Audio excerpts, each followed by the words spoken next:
Hey everyone, and welcome to Woody Bum Organics. Today I'm going to show you guys how to sew a pocket cloth diaper.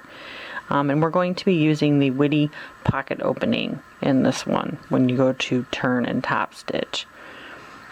So first things first, I went ahead and I cut my outside layer and my inside layer. I applied my snaps and I have already marked the elastic. And then you're going to take your pieces, your outside and your inside, and you're going to put them right sides facing together. Line them all up, pin them in place, or clip them like I like to do because pins just tend to stab me to death. And then you're going to go ahead and you're going to sew your pocket diaper. And what I like to do is I like to butt up the fabric right against my walking foot leg right here. That way I know when I'm sewing that I pretty much have a 1/4 inch allowance. Because essentially what's going to happen is when you sew this down to 1/4 inch and then you turn it, it's going to take it in a little bit more. So most patterns have anywhere from a 1/4 inch to a 1/2 inch seam allowance, and you don't have to add that into them. So I guess let's go ahead and get started on sewing. I do a straight stitch length of about between 3 and 4. Every sewing machine is different, but mine pretty much stays between 3 and 4. Just go ahead, follow your lines, not really your lines but your fabric,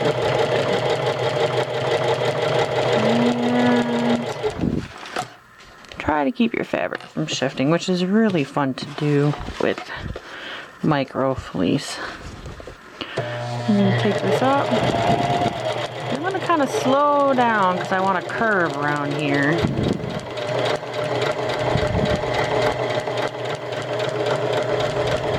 Right around the wing like so. Then I'm going to stop and readjust my diaper because I don't want it to get off. Otherwise, if you sew too much on one side of the inside fabric and not enough on the other, and you try to line them up, you end up with one heck of a wonky diaper, which is not always fun.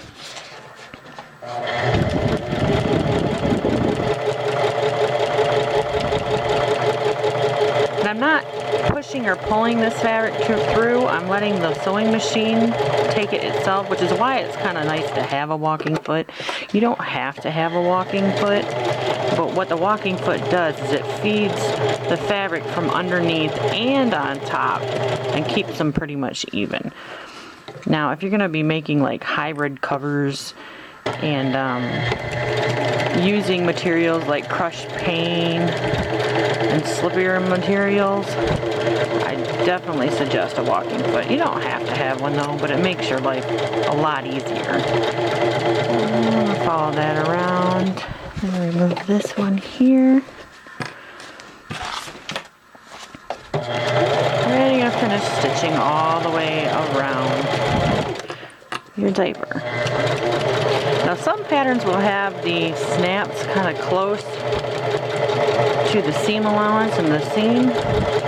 The trick is for that is what you would do is you would go ahead and you would stop by it. You would lift your foot up and you would adjust your needle all the way over to the left. That way it shifts the fabric really close to it and you can go around it without hitting your snaps and breaking off needles. Oop, we got the fabric caught underneath that walking foot.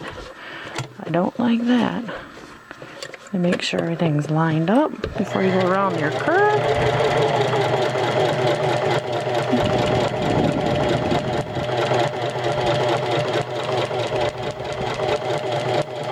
And back stitch just to make sure you have nice secure and it doesn't come unstitched, because that's never fun at all. And then what you're going to do is you're going to check and make sure that you have hit your layers.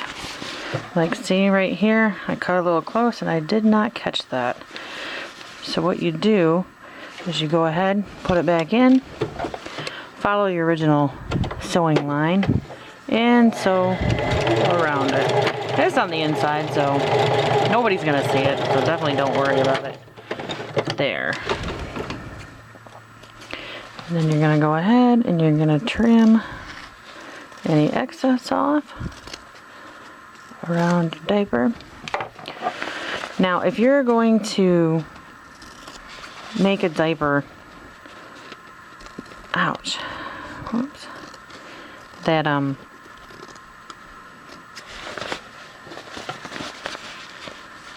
boy, I don't even know what the heck I'm thinking about. I'm thinking about a cover. When you sew a cover, you don't sew all the way around to your starting point, because otherwise you can't get into it and you can't turn your diaper. But considering this is a pocket diaper, you're pretty good. Okay, so we went ahead and we trimmed off our seam allowance just through the tummy panel and part of your wings. You're not supposed to trim off the seam allowance where your elastic is going to go from the beginning to the end. I normally case my elastic, so in this case I accidentally did that, which is not really smart. I mean, it doesn't make a huge difference, but it's going to make the diaper pucker just a little bit in that area, so it won't be perfectly smooth when it's top stitched. So with this diaper, I'm going to show you guys pretty much the hidden cased elastic. And what you do is you take your elastic and you're going to measure from one elastic point down to the other one with your elastic, and then take that and fold it in half, and that's pretty much how you get your elastic length. I mean, if you know your child's thighs and their waist and whatnot, it's a little bit easier, but I've always done it that way and it's never actually really failed me too much at all. So then you're going to go ahead and you're going to tack each end in down on the back. End in. Isn't that dandy? Going to do it on the back.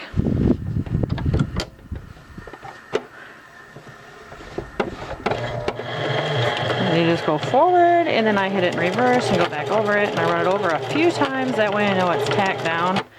In this way, it's actually pretty simple to take it apart if you need to replace the elastic instead of the 3-step zigzag all the way down, because that can be very fun to pick apart. And you gotta tack that end down and try to keep it as much as you possibly can in the seam allowance when you leave yourself the seam allowance. You're going to cut that off,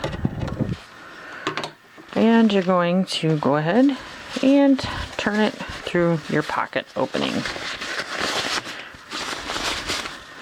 Let's see, that's a leg, and that's the other leg.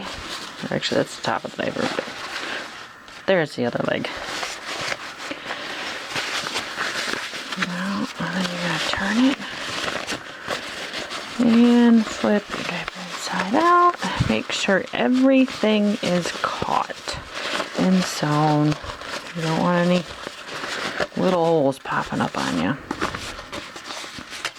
It's much easier to sew it now than what it is after you top stitch it. Okay. There we go. Pull the corners out, squish those out nice and flat as you can get them. That way your machine doesn't have to struggle around them. And there we go. Now some people actually will go ahead and just use the diaper like that without top stitching. And a lot of people, if they zigzag it in and sew it all the way down, you don't have to top stitch or case the elastic. I personally prefer the elastic to be cased because it just gives it a a nicer clean edge is what it does. So we are going to top stitch. And I'm going to flatten these out. And I'm going to start, we'll start back here. Now you flatten that, and you can feel your elastic right here. We're going to sew this as normal. Straight stitch. And I like to kind of catch it pretty close to the edge. And so, again, I line that up, the fabric, with the edge of my walking foot, and I pretty much just use that as a guide. And I keep the needle right in the center. And I'm going to start back step a little bit so it stays. Stitching doesn't come undone. I like to keep track of my elastic, which is right here. I'm going to go up. Keeping this underneath part, you want it underneath, because sometimes you can top stitch and this will pop out like this, and then you have that little bit poking out over the diaper. I don't really like that. So I pull on underneath on this side. I'll pull it just a little bit to kind of flatten it. That way it looks nice. And you're going to take that up to your elastic. When you get your elastic, I like to put it down and lift the presser foot just a little bit. Go forward about 3 or 4 steps depending on what size of elastic you have. And then turn it back around, and then I stretch this from this other end of the elastic and pull on this underneath to get that top so it doesn't pucker. You probably want to do that with the foot down so you don't break your needle. And pull from the back too to kind of get that situated there. And then you can feel the elastic where it's sitting at. And you want to go on the outside. Right here's my elastic. You want to go on the outside of the elastic and make the casing. You don't want to catch the elastic in the casing. And so I will go out and start sewing. You can either lift your needle up and move it over a little bit more, which actually we'll go ahead and do that. Move it over just a little bit. Put that down so it'll sew it like that. Fix all this up. And then you continue on with your sewing. Let me grab this halfway through, because sometimes it's a little pain in the butt to grab it all the way down. I'll put my finger here knowing that's where my elastic is. And see how that's curling up on me? We want to pull that under. And I stretch it. Stretch your elastic out as you top stitch around, creating your case. That way you don't end up with a funky diaper.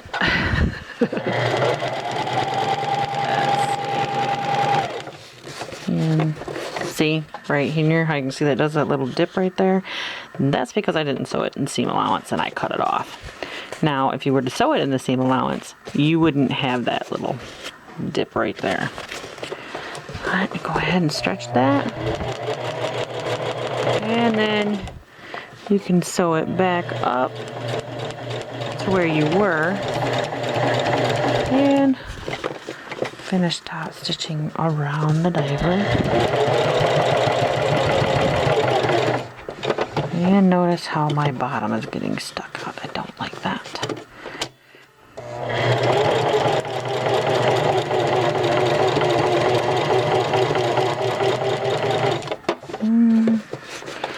Always adjusting, always adjusting. Let's see here.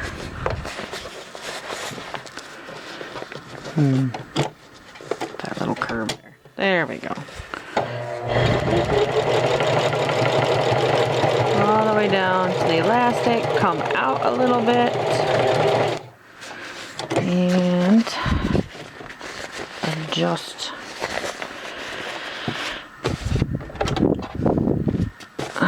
Adjust your elastic again. I'll grab it from halfway. See all that. Don't like that sticking out. Pull that bottom piece. There we go. Mark my elastic so I know where not to sew. And if you stop, like I have been doing, to adjust your fabric and everything else, stop with the needle down. Otherwise you'll end up with like skip stitches or really long stitches. And that's never a good thing. And just kind of guide that.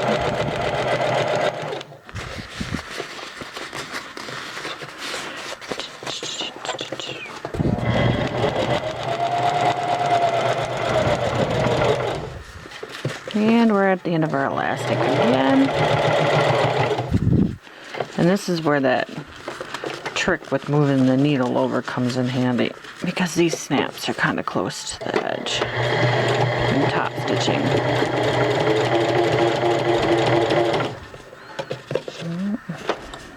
I don't know if you can see how close that gets. It's right on the edge. There we go. And bring it around.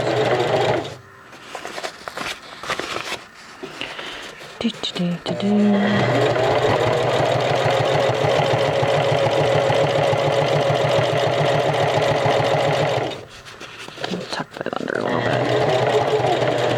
I like to go slow around these snaps just in case. Sometimes they'll kind of skip the needle and make a big old rat's nest underneath the on the underside of the fabric, the diaper. And that's never good, because then you gotta take it apart and re-sew it. And here we come up to the next leg. And I'm gonna stretch that out to kind of figure out where that's going. Even that out. There. That's at a weird angle because of how I have that. Trying to avoid the elastic go up around far enough out. Oh, and I made mine roll out. Dang it. There. That's the fun thing. Always gotta play with the fabric to get it to go where you want it to go. Sometimes it just has a mind of its own. And it doesn't like to listen.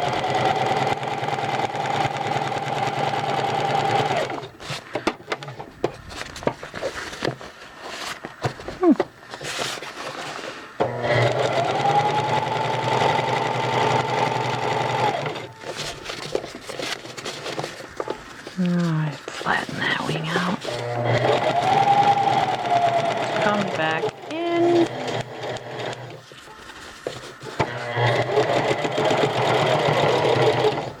Pull that back under. Follow my curve around. Meet up with my beginning stitches.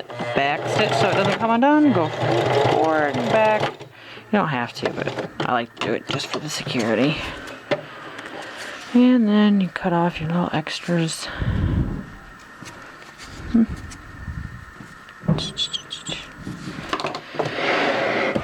And there you have a sewn pocket diaper. Ah, see that? That's what happens when your needle's all messed up. You know, it catches not quite right. I should not have stopped right there. But that generally happens. But this is just for me, so I don't really care too much. Now, if I was selling it, obviously, it'd be marked down. So now what you do, now that you have these, you have to put your snaps on the wings. And I don't mark my snaps before I sew the diaper because, I mean, fabric shifts around and nobody's perfect. So there's going to be shifting around. And I don't want like one little snap over here that I marked end up being way over here and whatnot. So what I do is I line up where I want these fall. And this diaper has a slight angle to it, like this. And I'll kind of stretch it out a little bit. Find where I want it to go, and that's pretty much the middle of the diaper. Right here is that snap there, and this snap here. So what I would do is I'd take my awl and I'd go ahead and I would stretch it. See how you can see the snap there? And I'll poke right through the middle there where that is. And I'd apply that snap, and then I would do the same thing to that side. Poke right in the middle there and stick the snaps on. And that's how I like to do it. That way it comes out the way you want it to. It's all pretty and even and whatnot. I like to even up the tops. I don't like that curve hanging over their belly when they roll it down. And then you would go ahead and you would apply, if you have any tags or anything, you can do that now. I always do it afterwards. But that's how you make a pocket diaper. Alrighty. God bless you guys, and thanks for looking.